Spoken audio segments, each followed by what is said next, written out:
Bonjour et bienvenue sur les rencontres Culture Méditerranéenne Tech and Bio Online pour la conférence qui va traiter des réductions de doses de cuivre et les alternatives à l'utilisation du cuivre en viticulture biologique.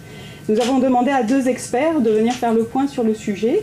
Tout d'abord, Éric Chantelot de l'IFV présentera la cellule RIT cuivre et parlera des premiers résultats de cette cellule nationale qui s'est mise en place il y a un an maintenant. Puis Séverine Dupin de la Chambre d'agriculture de Gironde présentera les résultats des essais qui sont menés sur cette thématique depuis pas mal de temps déjà en Nouvelle-Aquitaine. Sans perdre de temps, je donne tout de suite la parole à Éric Chantelot pour son intervention. Oui, merci beaucoup pour cette introduction. Donc, l'objet de mon exposé est de vous présenter les aspects sur la cellule RIT cuivre qui a été mise en place. Alors, qu'est-ce que c'est que cette cellule RIT et ce mot un peu barbare?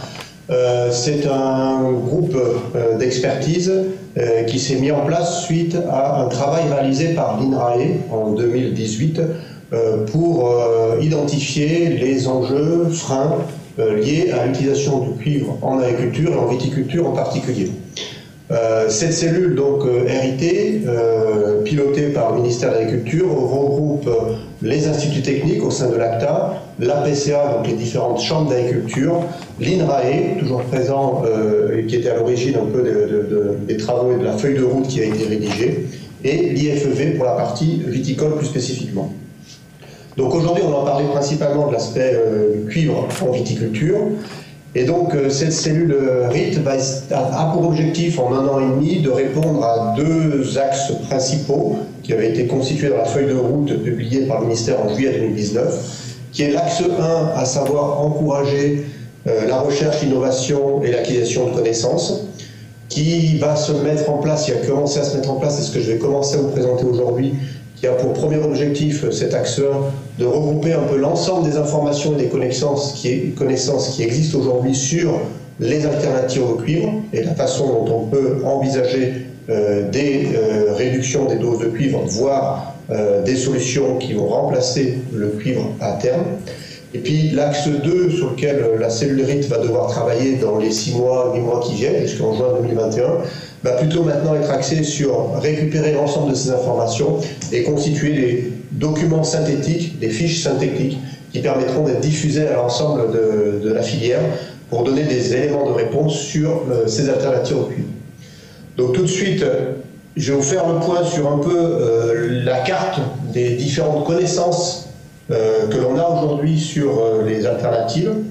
Et donc la diapositive suivante va permettre de présenter un peu le résultat de l'ensemble de ces alternatives. On a donc aujourd'hui pu recenser au niveau de cette cellule 313 expérimentations qui ont pu être conduites au niveau national, et on a créé en fait autour de ces 313 expérimentations 5 catégories de produits utilisés: les substances d'origine végétale, les substances d'origine minérale, les simulateurs de défense naturelle des plantes, les glucides et une catégorie qui n'est représentée que par une seule expérimentation, les algues, donc on n'en parlera pas spécialement. Vous avez sur la diapositive présenté la répartition du nombre d'expérimentations sur ces 5 catégories, et également on a pu identifier un peu en fonction de ces différentes catégories le type d'essai qui a pu être recensé, à la fois une partie plein champ pour une grosse part des études, 298 expérimentations, et quelques essais en pot ou en serre pour le reste des études qui ont pu être recensées. En dehors des alternatives que je vais présenter par la suite, pour voir un peu comment elles ont été constituées, ces études, on peut identifier d'autres leviers aujourd'hui pour les réductions de cuivre, que l'on n'a pas encore trop étudié au sein de la cellule cuivre, mais qui fait partie des enjeux. Le premier est l'utilisation des variétés résistantes, sur lequel les travaux ont quand même été recensés, et on a quand même pas mal de bagages aujourd'hui techniques sur ces variétés résistantes. Donc un point spécifique sera fait là-dessus dans le cadre de l'axe 2 sur la diffusion d'informations. Et le troisième point également, qui est un enjeu majeur sur lequel je terminerai cette présentation, concerne les outils d'aide à la décision qui existent déjà, qui doivent sans doute s'adapter un peu plus à l'agriculture et viticulture biologique, mais on a déjà des acquis sur ces aspects-là, et ça fera partie d'un autre point. Donc là, je vais me concentrer pour cette présentation sur justement ces 5 catégories de substances et d'alternatives qu'on a identifiées. Donc la diapositive suivante permet de présenter les 175 expérimentations, leur répartition en fonction des substances d'origine végétale qui ont été étudiées. Et on voit là sur ce graphique une répartition très hétérogène, c'est-à-dire un très très grand nombre de solutions qui ont été testées, avec une part d'essais plus ou moins importante, pour certains relativement faible, donc moins de deux expérimentations sur les 175, pour prendre un exemple sur les pépins de raisin qui a été identifié. Par contre, des catégories qui sont beaucoup plus représentées, puisqu'on a sur ces 175 expérimentations recensées, 25% qui ont été évaluées avec des décoctions de bourdaine. On a les tisanes de saule pour une vingtaine de pourcents également qui représentent ces expérimentations. Donc il est clair qu'on va pouvoir un peu mieux travailler sur ces substances naturelles qui sont relativement bien représentées avec un nombre d'essais relativement important pour permettre de tirer des informations qui seront beaucoup moins précises lorsqu'on n'a qu'un ou deux essais emmagasinés aujourd'hui en termes d'acquis de connaissances. La diapositive suivante permet de faire le même approche sur les aspects des substances de base. Donc on a 47 expérimentations avec là aussi une répartition qui est relativement importante, on n'a pas mentionné sur cette diapositive, sur ces huiles essentielles, donc de type eucalyptus, origan, clou de girofle, sarrette, thym et thymol. Donc on a ce travail-là sur les huiles essentielles, on a une base d'information relativement importante, puisqu'en fait il y a eu un CASDAR qui avait été financé, qui s'est arrêté en 2015, qui avait fait une étude assez précise de ces huiles essentielles. On a présenté sur cette diapositive un petit résultat donc, qui correspond à une étude, donc c'est juste pour donner le type d'information qu'on peut obtenir, où dans ce cas de figure-là, on a pu comparer le cuivre à dose forte ou normale, j'ai envie de dire, une baisse de dose de plus de 75% de la dose de cuivre en comparaison, et le comportement des huiles essentielles associées ou non à une cuivre de dose faible. Donc là, dans cet essai-là, elles étaient associées à la cuivre de dose faible. La limite de cette étude-là, c'est qu'on montre que finalement sur l'intensité, c'est le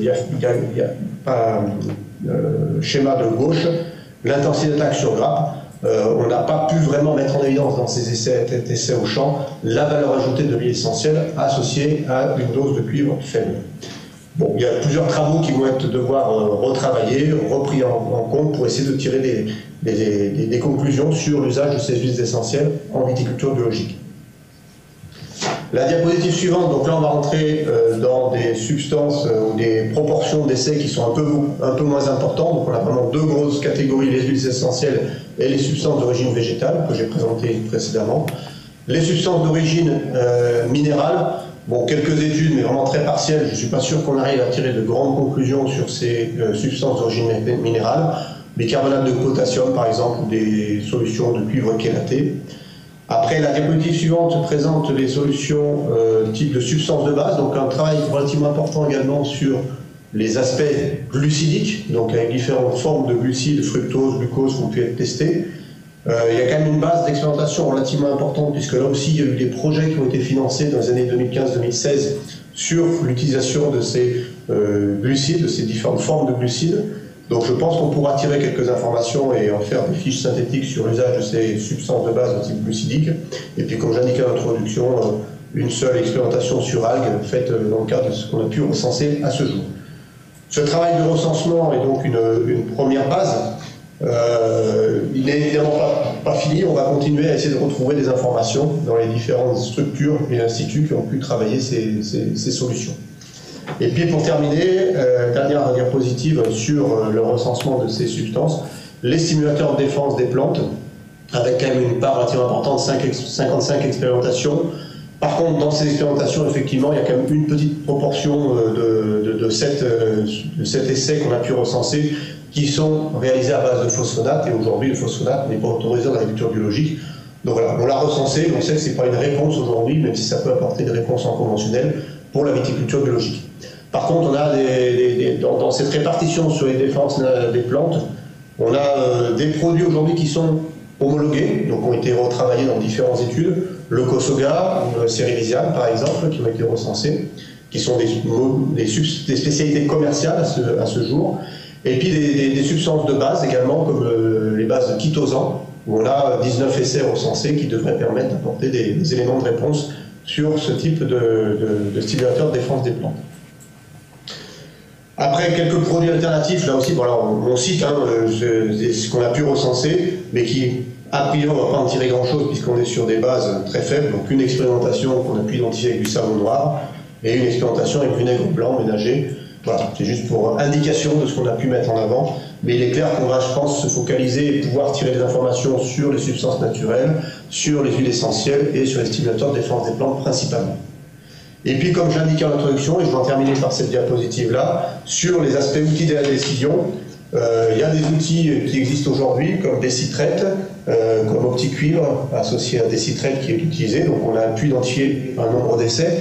Mais au-delà de ces outils type Décitrate ou des essais qui ont pu être mis en évidence, on a quand même aujourd'hui une base de données sur Décitrate qui pourrait être plus importante, qui est un outil de la décision développé par l'IFEV, avec le relais des chambres d'agriculture à partir de 2021.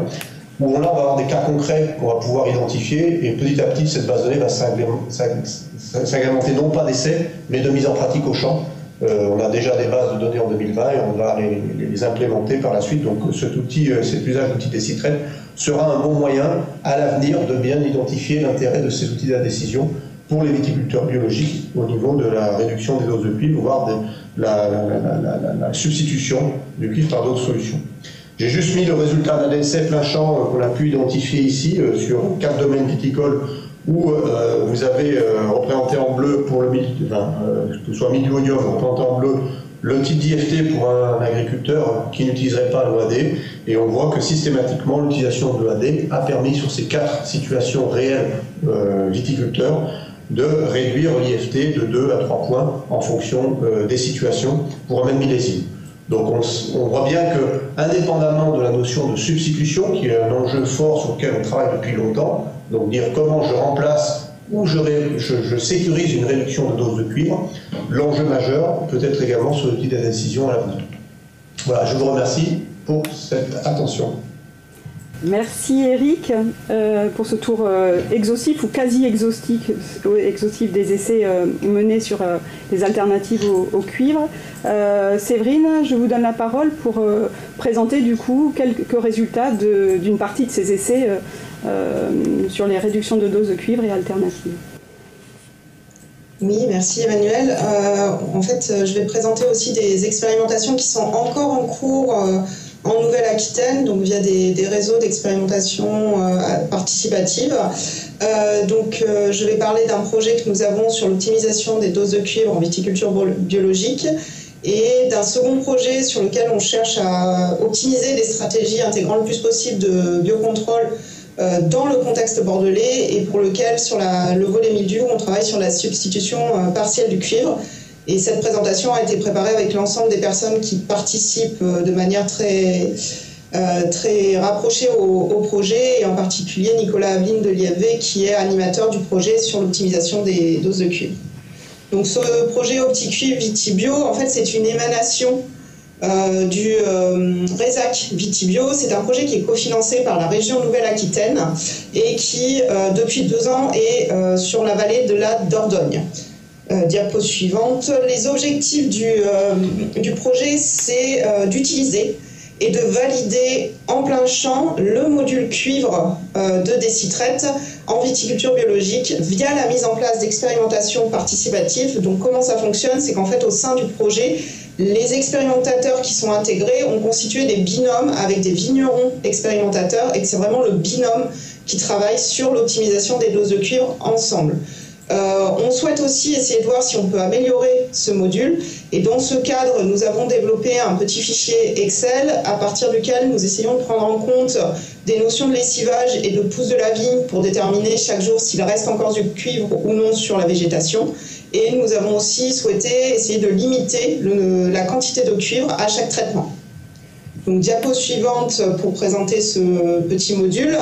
Le jour où vous réalisez un traitement, vous appliquez une quantité initiale de cuivre qu'on va appeler CU0, et ensuite, jour après jour, en fonction du climat et pour prendre en compte la pousse, on a pris en compte 2 graphiques. Pour la pousse, c'est complètement empirique, on considère que le cuivre se détériore petit à petit. Par contre, pour les précipitations, c'est issu de recherches historiques de l'IFV, où on sait que dès les premiers millimètres, le cuivre se détériore quand même très rapidement sur la vigne. Donc ces deux notions sont prises en compte ensemble pour déterminer chaque jour la quantité de cuivre qui reste sur la vigne. Et lorsque vous déclenchez un nouveau traitement, donc la quantité de cuivre à appliquer, elle est extraite d'abord de la quantité qui est préconisée par des citraites, à laquelle on enlève la quantité qui peut rester sur la vigne chaque jour, et avec un maximum théorique qu'on a fixé pour le bordelais à 400 grammes. Donc ce fichier est utilisé uniquement pour l'instant par les expérimentateurs et on cherche à l'améliorer de jour en jour. En 2019, nos résultats, donc d'un point de vue climatique, 2019 pour le secteur océanique bordelais Dordogne était une saison peu arrosée, puisqu'on est pour la période allant du 1er avril au 15 août à moins de 200 mm de pluie.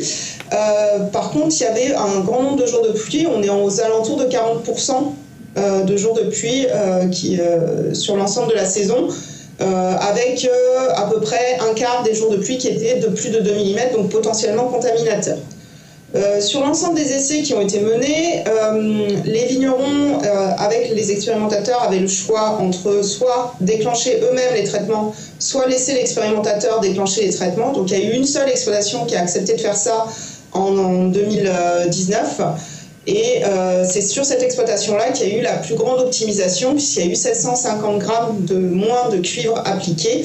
Il faut savoir que cette exploitation-là, en fait, il y a un vrai historique d'expérimentation qui datait de 2017, et c'est pour ça que le vigneron a choisi d'aller encore plus loin sur son expérimentation. Le bilan aussi de 2019, c'est que l'ensemble des expérimentations avait permis d'atteindre la limite qui est désormais fixée de 4 kg de cuivre par hectare et par an. Bien qu'elle soit lissée, on cherche à rester en dessous de 4 kg. Et qu'il n'y avait, à raison, pas de symptômes sur grappe. Donc une très bonne réussite et des vignerons très satisfaits de cette expérimentation. Pour 2020, au niveau climatique, donc j'ai positionné sur une carte les résultats de climat et on voit la ligne violette nous fait la limite entre la Gironde et la Dordogne sur la même période que pour 2019, c'est-à-dire du 1er avril au 15 août. Ce qui est très intéressant à voir, c'est qu'on a eu le même nombre de jours de pluie. Par contre, on est entre 50 et 130 mm de plus par rapport à 2019. Et 130 au-dessus de 100 mm pour tout ce qui est vignoble en Gironde. On voit aussi que le vignoble qui est en Dordogne, donc à Montbazillac, donc sur la droite de la carte, a été nettement moins arrosé que les vignobles girondins, puisqu'on est entre 54 et 60 mm de moins, et cela se verra en fait sur les résultats obtenus. Les pluies ont été en fait concentrées en Gironde et en Dordogne sur la période allant du 15 avril au 15 juin. Donc un début de saison, un début de protection mildiou extrêmement compliqué sur ce millésime. Donc les résultats que nous avons obtenus par rapport à l'an dernier, le viticulteur de Montbazillac a fait le choix de laisser l'expérimentateur déclencher les traitements. Donc il y a désormais 2 viticulteurs qui ont fait ce choix-là. Et donc à Fronsac et Montbazillac, il y a 4 et 2 traitements de moins qui ont été réalisés cette année. Pour les autres exploitants, on est entre 10 et 15 traitements. 4 exploitants sur 5 ont atteint l'objectif de limiter à 4 kg la quantité de cuivre. L'exploitant qui n'a pas atteint cet objectif-là est encore en conversion, donc il faut lui laisser le temps de bouger ses curseurs et de réussir à obtenir cette notion de 4 kg de cuivre, sachant en plus qu'on a eu vraiment en début de saison un millésime compliqué. Pour les 2 vignerons où il y a eu déclenchement des traitements, on a à nouveau 750 grammes de cuivre qui ont été optimisés suite aux impasses qui ont été réalisées. Et au niveau des maladies à véraison, ce qu'on peut voir, c'est qu'on est en dessous de 10% sur tous les domaines, sauf le domaine de Pomerol où il y a eu un défaut de protection, mais qui est équivalent entre les 2 zones. Et pour les autres domaines, à Montbazillac, on n'a carrément pas du tout de mildiou, et en Gironde, sinon, c'est des attaques qui ont ensuite été managées par une destruction des grappes qui étaient les plus touchées pour obtenir une récolte satisfaisante à rentrer au chai. Le bilan de nos expérimentations, donc au niveau du fichier OptiCuivre, quand on regarde un peu tout ce qui s'est passé, en fait l'impact du lessivage suite aux recherches antérieures qui avaient été menées est vraiment très important dès les premiers millimètres. Et du coup, au moment du déclenchement d'un nouveau traitement, en général, on se rend compte que on a vraiment très peu de cas où ce fichier nous permet de retirer encore des quantités de cuivre. Par contre, il donne une information chaque jour de s'il reste beaucoup de cuivre ou pas sur la vigne. Donc il reste quand même utile, mais il reste encore à optimiser. Au niveau des objectifs qui sont fixés par les vignerons, déjà les vignerons ont une très bonne gestion eux-mêmes de leur quantité de cuivre. Ils nous fixent d'essayer de les aider à réduire encore plus les quantités de cuivre. Et c'est quelque chose qui est atteint quand on utilise l'OAD en plus du fichier OptiCuivre. Et ces résultats-là sont très encourageants. Par contre, un des points de réflexion qui nous reste encore à mener, c'est que les expérimentations, même si elles sont menées par des viticulteurs, elles sont faites sur des surfaces inférieures à 1,5 hectare. Et du coup, la question qui se pose, c'est quel risque reste acceptable au niveau des impasses qu'on peut faire avec l'outil d'aide à la décision lorsque le vigneron voudra travailler sur l'ensemble de sa surface. Et cela fera peut-être que cette optimisation de 750 grammes, elle ne sera pas forcément possible sur l'ensemble d'une exploitation. Perspective de ce projet pour l'année prochaine. Donc, comme je vous ai dit, depuis 2 ans, on était sur la vallée de la Dordogne. C'était un projet qui est émané du Résac Vitibio. On a redéposé auprès du Conseil régional de Nouvelle-Aquitaine le projet, mais sous sa version initiale de Résac Vitibio. Donc on souhaite intégrer un très grand nombre de partenaires sur tous les vignobles de Nouvelle-Aquitaine, donc tout ce qui est Cognac, sud de l'Aquitaine, jusque dans le Poitou. On souhaite aussi avoir non plus 2 modalités, mais 3 modalités. Donc continuer d'avoir une référence viticulteur, continuer de travailler sur le module OptiCuivre de manière brute et utiliser le module OptiCuivre plus du biocontrôle ou des préparations naturelles peu préoccupantes selon le choix que feront les différents expérimentateurs pour voir ce que cela peut apporter en plus au niveau de la protection. Donc on est encore en attente de validation par le Conseil régional pour ce projet. Voilà pour le projet sur l'optimisation des doses de cuivre. Je vais passer aux résultats de l'année 2020 de notre projet sur le développement de stratégies de biocontrôle. Donc c'est un projet qui est cofinancé par le Conseil interprofessionnel du vin de Bordeaux, qui pour sa première version arrive à échéance cette année. Donc ce projet vise à l'évaluation et la valorisation de stratégies de biocontrôle dans le contexte bordelais, pour obtenir des références techniques sur le positionnement des produits de biocontrôle et accompagner les vignerons dans l'utilisation de ces produits-là, puisqu'ils souhaitent les utiliser, mais ne savaient pas forcément comment les utiliser. On utilise majoritairement des produits qui sont déjà homologués ou en phase finale d'homologation. L'objectif aussi, c'est avec les produits de biocontrôle de réussir à réduire le recours à d'autres produits. Et pour ce projet-là, on a travaillé à différents niveaux. On a des plateformes micro-parcelles multimodalités, donc qui sont en cours depuis 2018. Et pour l'année 2020, on a mis aussi en place des expérimentations participatives en conduction de production, au même titre que ce que je vous ai présenté sur OptiCuivre juste avant. Donc, diapo suivante. Au niveau, pour 2020, comme je vous ai dit, on a atteint l'année finale de la première phase du projet, cette année. Donc, comment on a choisi les produits qu'on souhaitait tester? En 2018 et 2019, nous avons travaillé uniquement sur des essais micro-parcelles et un produit de biocontrôle qu'on voulait tester était appliqué toute la saison à sa dose homologuée ou préconisée par la firme si elle est inférieure à la dose homologuée. Donc des traitements tous les 7 à 10 jours qui ne respectaient pas forcément l'homologation du produit si on dépassait le nombre de traitements maximum du produit. On se comparait à une référence cuprique habituellement réalisée en viticulture biologique, à nouveau grâce à l'utilisation du logiciel Decitrate. Et pour chaque stratégie de biocontrôle, on a intégré une petite dose de cuivre qui était calculée en pourcentage de la quantité de Decitrate en fonction du risque de développement du mildiou, donc à partir du climat à venir, de la modélisation potentiel système ou de la présence ou non de symptômes. Donc comment avons-nous choisi les produits qu'on allait tester en 2020 ? Donc ici, c'est le bilan de tous les essais qui ont été menés en 2018 et 2019. Et ce qu'on peut voir, c'est que pour les stimulateurs de défense des plantes, dans nos conditions, les résultats n'étaient pas suffisants et avec les règles de décision qu'on avait mis en place. Pour nous, c'est des produits sur lesquels il nous faut mener de plus amples réflexions et c'est pour ça que nous n'avons pas axé les essais 2020 dessus. Pour les phosphites, c'est des produits qui, dès le début de l'essai, avaient été considérés comme des produits connus et facilement utilisés par les vignerons bordelais, et en plus de ça, comme des produits sur lesquels on pouvait s'appuyer, et d'autant plus que Eric l'a dit tout à l'heure, ils ne sont pas utilisables en bio, donc on n'a pas axé nos essais dessus pour l'essai 2020. Donc, au milieu de classes de produits avec des résultats intéressants, des tisanes de plantes préformulées, en fait, donc nous c'était Proel et Sol, qu'on souhaitait retester, et aussi l'huile essentielle d'orange douce, qui avait des très bons résultats, qui étaient même meilleurs que les résultats des phosphites. Notre objectif c'était d'optimiser leur positionnement, d'obtenir plus de références dessus. Donc on a décidé d'axer les essais sur ces deux produits-là. Suite au contexte de cette année, on n'a pas réussi à obtenir les tisanes en temps et en heure, donc l'essai a été majoritairement axé donc, sur le produit d'huile essentielle que je vais appeler par la suite Limocide. Donc diapo suivante, les stratégies que nous avons testées en 2020. Donc le Limocide, c'est un produit qui est homologué pour maximum 6 traitements par hectare et par an, et jusqu'à 2019, on l'avait appliqué beaucoup plus de fois.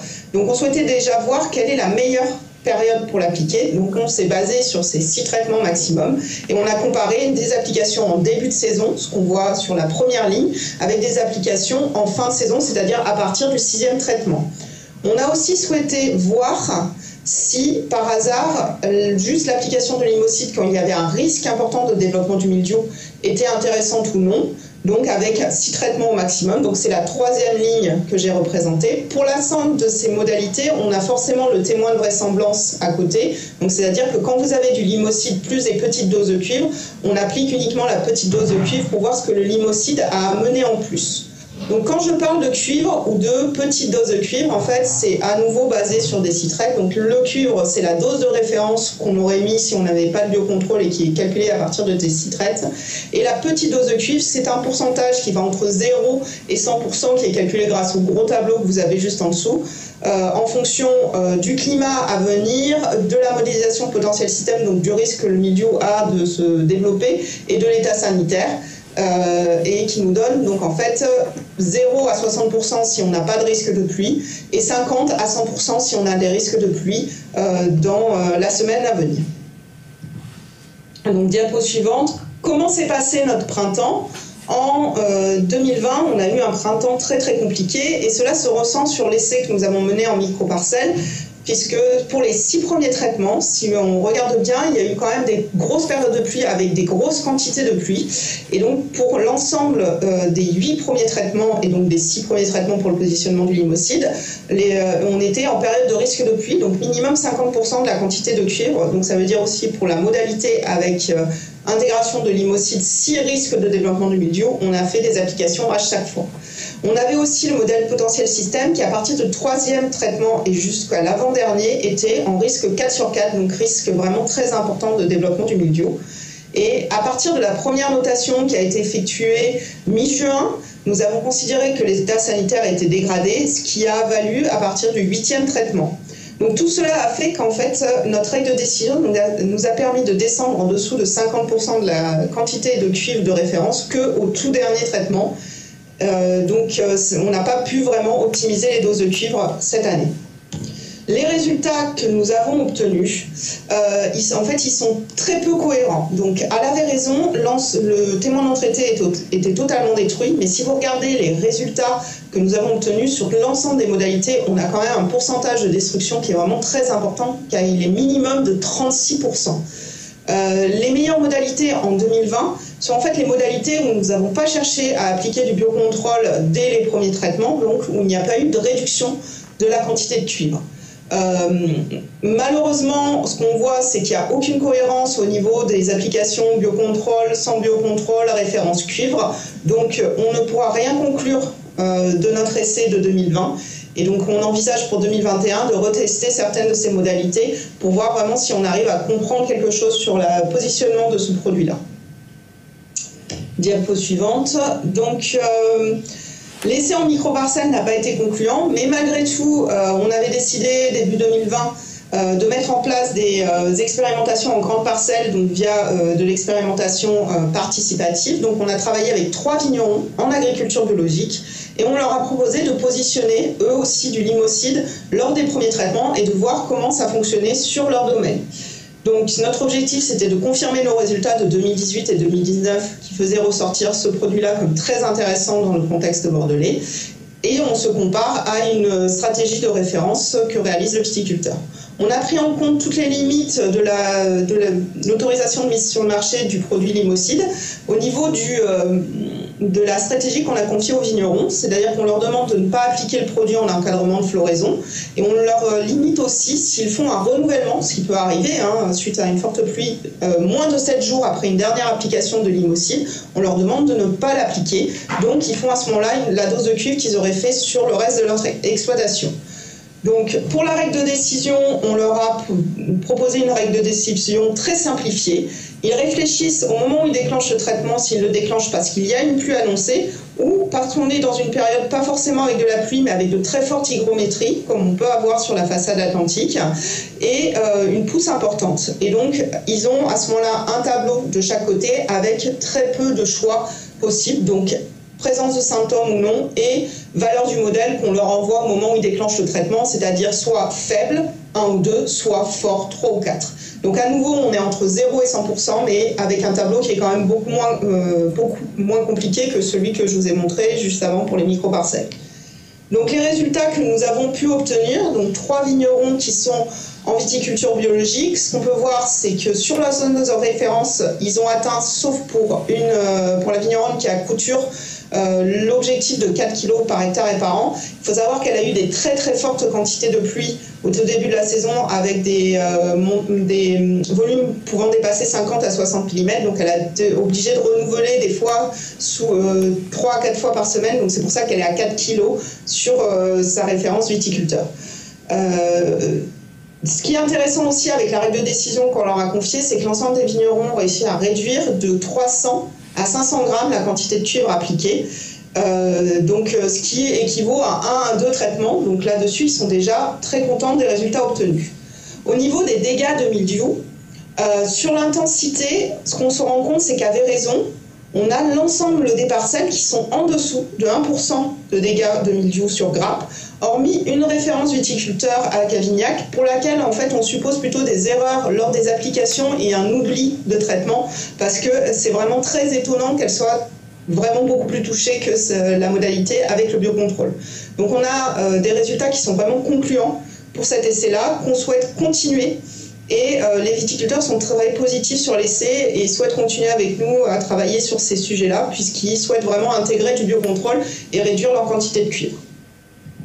Donc, quelles sont nos perspectives pour 2021 ? Donc, comme je vous ai dit, le projet Alfongy Biocontrôle est arrivé à son terme cette année, mais il a été revalidé par le Conseil interprofessionnel des vins de Bordeaux pour sa deuxième version à partir de 2021, donc à nouveau pour 3 ans.